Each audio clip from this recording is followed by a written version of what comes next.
Hello everyone, my name is Nepti Fernandez coming from Long Beach, California, and my group just got done reading Just War as Christian Discipleship, and I'm going to be reflecting a little bit about how we can apply this book to us as Christian ethicists. So it raises the question, the question that's on everybody's mind: as Christians, can we support war? As Christians, can we actively participate in war? If we're Christians in higher authoritative power, say President of the United States, can we even declare war? And according to the just war tradition, yes, we can. Now let's kind of take things back a little bit and kind of look into how the just war tradition kind of evolved over time. In the beginning of the church, the church rejected the idea of military service. Two reasons: one, they wanted to be a little more Christ-like. Secondly, war was seen as a way of worshiping the emperor. When Augustine comes into the picture, we see him kind of more in favor of the change of seasons and the change of culture, how we no longer see war as a means of worshiping the emperor, and we still kind of see the Christ-like attitude within the just war tradition, because war, according to Augustine, is seen as a means of discipleship. War is an act of love. It's an act of taking your enemy and discipling them and leading them to repentance. That's what Augustine argues is just war tradition.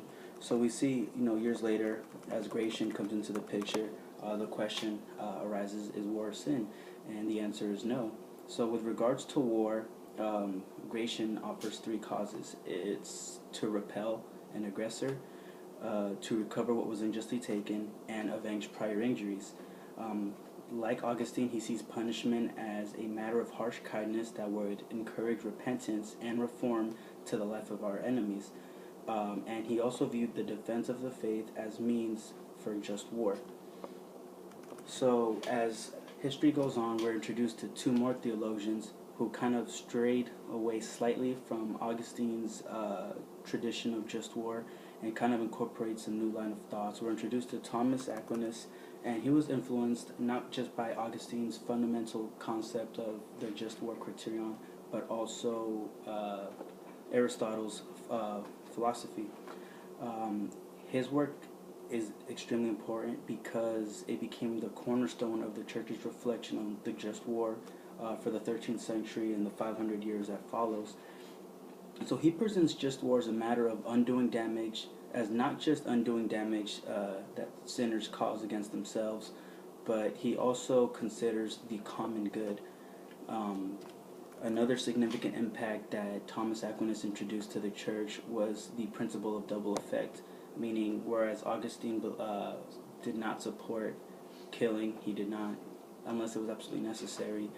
Thomas Aquinas was in the belief that it was okay to kill so long as it wasn't intentional, by means of self-defense. Augustine didn't support self-defense, killing in self-defense, whereas Thomas Aquinas understood the possibility of killing in self-defense when the intention was not to kill. Later on, Thomas Aquinas had a student, Francisco de Vitoria, and he has what is known as the classic expression of just war.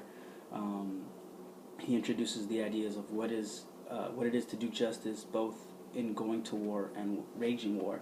So he brings up four extremely important points: legitimate authority, it being the prince, the president, the emperor. There has to be legitimate authority to declare war. Kind of ties into Romans 13:4. There has to be just cause, similar to what kind of was introduced by Gratian, as in to repel an aggressive enemy, to take back what was unjustly taken, or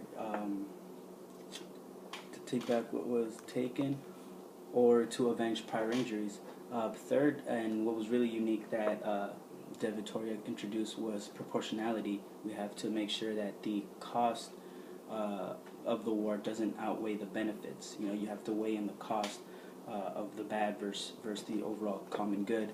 And finally, justice in waging war, protection of the innocents, of women, children, looting, topics like that was covered all within sin. So ultimately, just war from a Christian perspective is permissible so long as it follows the proper criterion. We need to see just war as a means of discipleship, and it's kind of overwhelming to think of war as an act of love, because so often when you think of war, you just think of hatred and the killing of your enemy. But to see war as a means of discipleship, as a means of leading your enemy to repentance, it's very inspiring, and it's something that those Christians that do indeed enlist in the armed forces should be well aware of, that while they are in war, their purpose is to lead whichever enemy they are going on ahead face to face. You're attempting to lead that enemy to repentance. So what kind of dimensions within the holistic character grid do we see? We see power and authority, where not only submitting to power and authority, but we also need to understand that those in authority have the the right to declare war. We see Christ-likeness in a sense of discipleship and love and mercy and just wanting what's best for the community and the common good.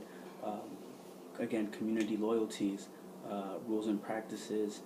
We really can hit on a lot of different dimensions within the holistic character method, all in which we can apply within our ethics in support of war. So to sum things up, as Christians, we can indeed support war so long as it fits the just war criteria.